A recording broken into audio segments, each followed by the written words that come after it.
আসসালামু আলাইকুম everyone, I hope সবাই ভালো আছো। আলহামদুলিল্লাহ, আল্লাহর অশেষ রহমতে আমিও ভালো আছি। আবারও লক্ষ কোটি বছর পর নিয়ে আসলাম তোমাদের জন্য ছোট্ট একটি মিনি ব্লগ।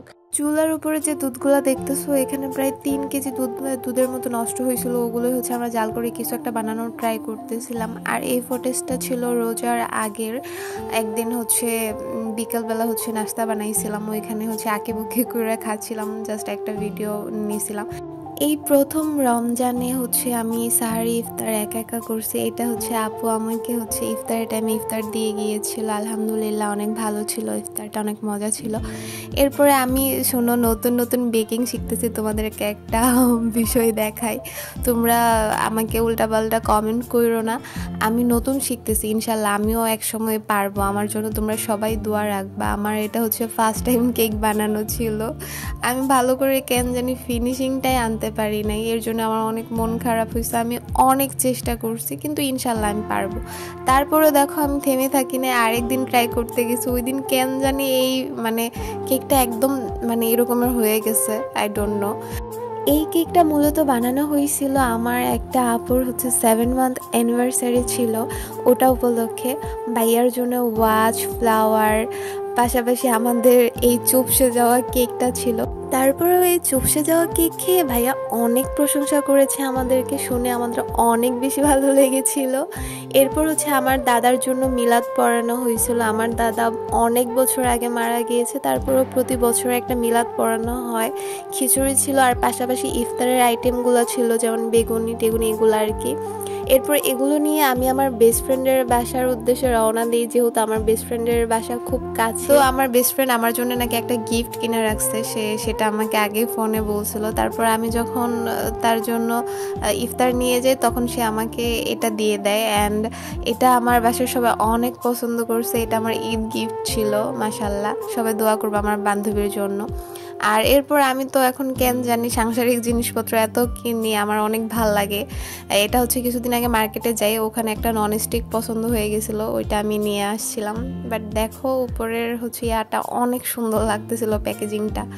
এরপরে বাসার যে হচ্ছে শরবত বানানোর দায়িত্বটা, সেটা হচ্ছে আমার কাঁধেই পড়ছে।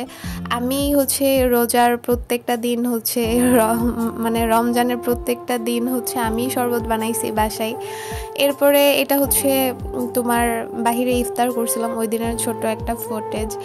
ইফতারটা নবাবিয়ানাতে করছিলাম।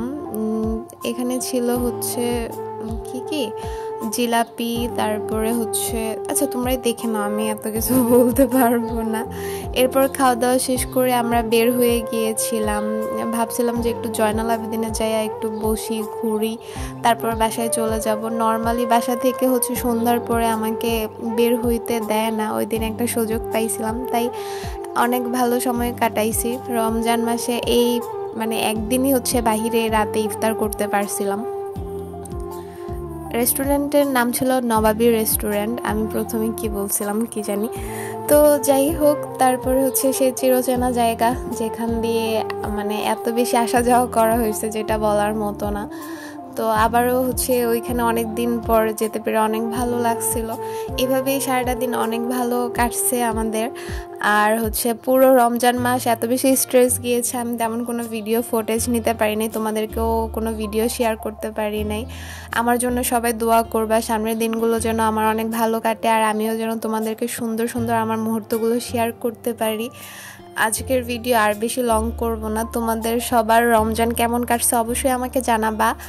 পুরো রমজান জুড়ে আমি তোমাদেরকে মাত্র একটা ব্লগ শেয়ার করলাম, ভাবতে পারো। আর হচ্ছে তোমরা ঈদের জন্য কে কি কেনাকাটা করছো আমাকে অবশ্যই জানাবা। তোমাদের সবার ঈদ অনেক বেশি ভালো কাটুক। আর আমি ঈদ উপলক্ষে হচ্ছে আরেকটা জিনিস গিফট পাইছি, সেটা হচ্ছে মেহেদি। দেখো তোমরা অনেক কিউট না? তো তোমাদের চাঁদ রাত কেমন কাটে আমাকে জানাবা, ঈদ কেমন কাটে আমাকে জানাবা। তোমাদের সবার জন্য অনেক অনেক দোয়া। সবাইকে ঈদ মুবারক, সবাই ভালো থাকবা। আসসালামু আলাইকুম, আল্লাহ হাফিজ।